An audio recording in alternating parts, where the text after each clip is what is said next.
Welcome back to the Malt YouTube channel, Homebrewers, and guess what? It's brew day. I have a new recipe brewing behind me for a best bitter that I've been planning for the last couple of weeks, and I'm actually using a yeast in this that I've never used before for this style of beer, which leads me to being able to talk to you today about something that's really piqued my interest of late, and that is forced fermentations.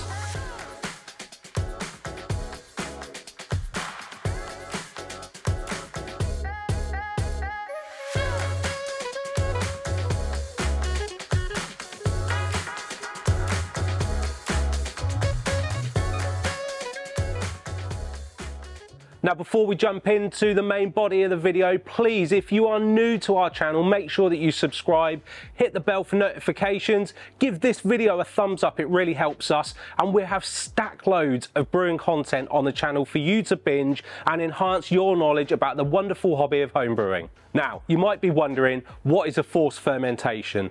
Well, forced fermentation is a test that we can do to give us key insights into yeast, wort, and our brewing processes. It involves taking a small amount of our finished wort at the end of brew day and forcing it through its fermentation. By forcing, I mean speeding it up. Now, ending up with wort that has finished its fermentation ahead of our main batch can give us some key insights into a number of things. Firstly, if, like me, you're using a new yeast strain in a new recipe, or you're switching from one yeast to another in an existing recipe, it's going to give you some key insights to where that yeast is going to finish within its attenuation range.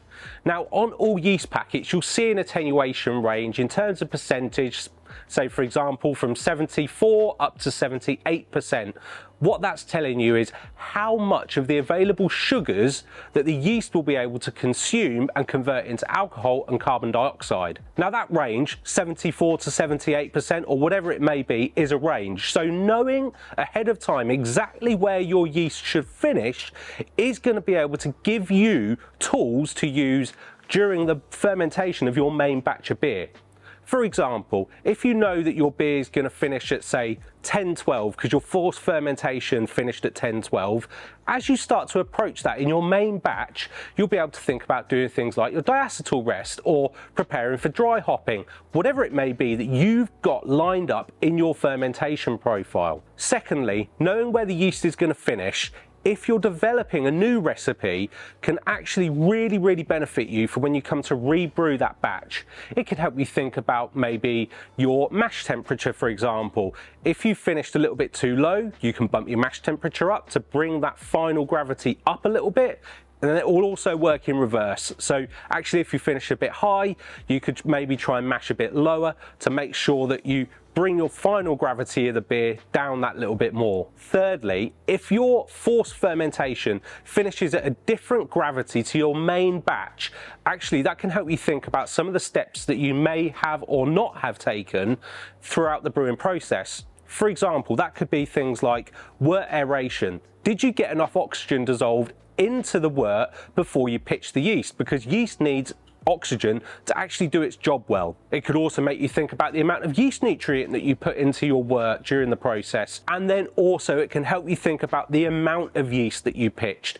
Did you pitch enough?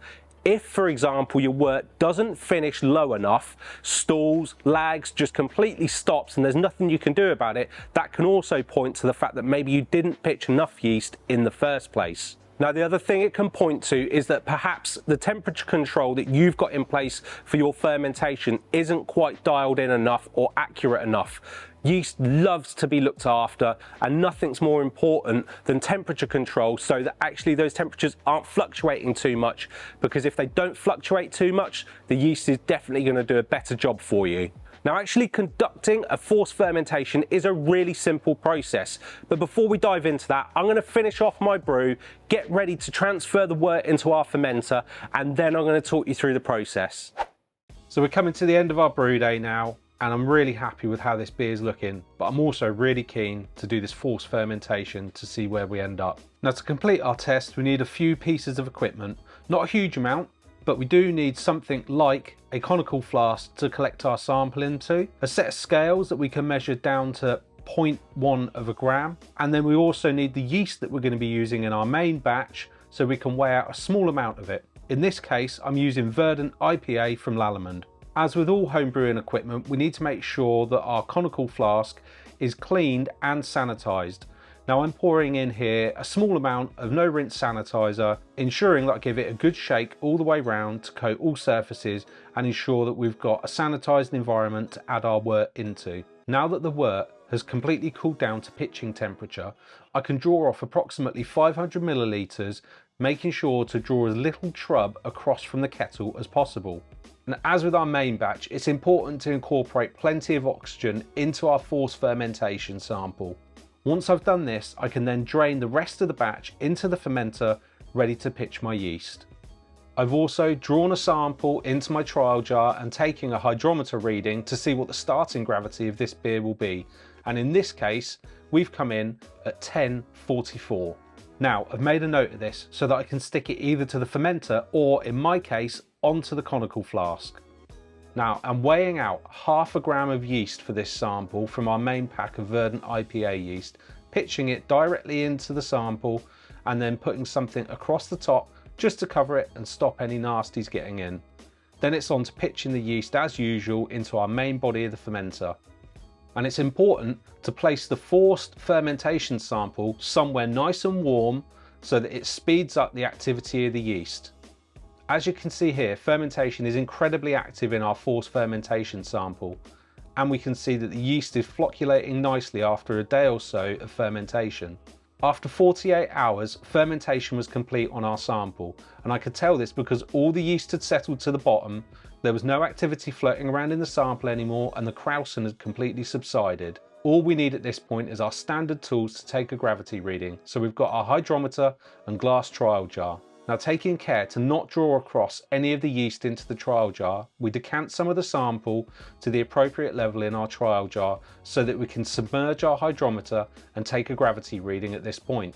Now, the gravity reading for this beer is at 1010 on the nose, which is absolutely fantastic and exactly where I was aiming for. You can also check your gravity reading using a digital hydrometer such as the Easy Dens by Anton Parr, which provides you with lab accurate results so that you can be incredibly confident that the sample reading is accurate.